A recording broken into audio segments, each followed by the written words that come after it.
యెహోషువ గ్రంథము 10వ అధ్యాయము.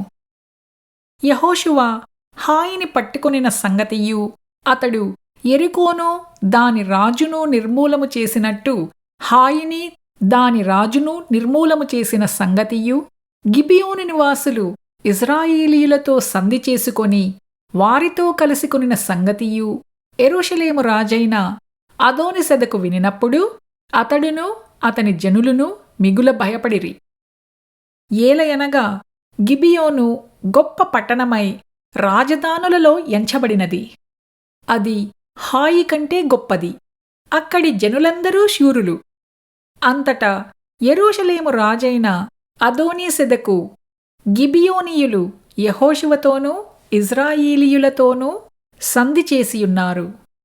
మీరు నా యొద్దకు వచ్చి నాకు సహాయము చేసిన ఎడల మనము వారి పట్టణమును నాశనము చేయుదుమని హెబ్రోను రాజైన హోహాము నొద్దకును, యర్మూతు రాజైన పిరాము నొద్దకును, లాకీషు రాజైన యాఫీయా యొద్దకును, ఎగ్లోను రాజైన దెబీరు నొద్దకును వర్తమానము పంపెను.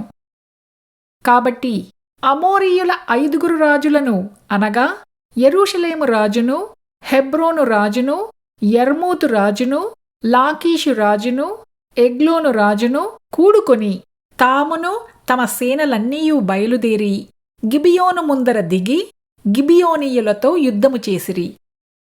గిబియోనీయులు మన్యములలో నివసించు అమోరీయుల రాజులందరూ కూడి మా మీదికి దండెత్తి వచ్చియున్నారు కనుక నీ దాసులను చెయ్యి విడువక త్వరగా మా యొద్దకు వచ్చి మాకు సహాయము చేసి మమ్మును రక్షించుమని గిల్గాలులో దిగియున్న పాలెములో యెహోషువకు వర్తమానము పంపగా, యెహోషువయును అతని యొద్దనున్న యోధులందరును పరాక్రమము గల శూరులందరును గిల్గాలు నుండి బయలుదేరిరి.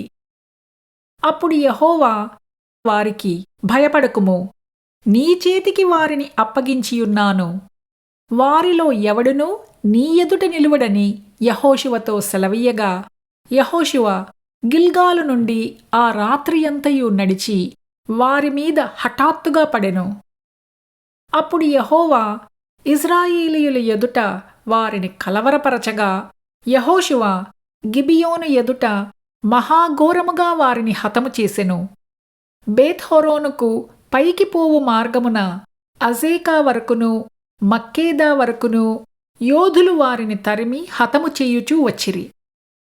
మరియు వారు ఇశ్రాయేలీయుల ఎదుట నుండి బేత్‌హోరోనుకు దిగిపోవు త్రోవను పారిపోవుచుండగా వారు ఆజేకాకు వచ్చువరకు యెహోవా ఆకాశము నుండి గొప్ప వడగండ్లను వారి మీద పడవేసెను. కనుక వారు దానిచేత చనిపోయిరి.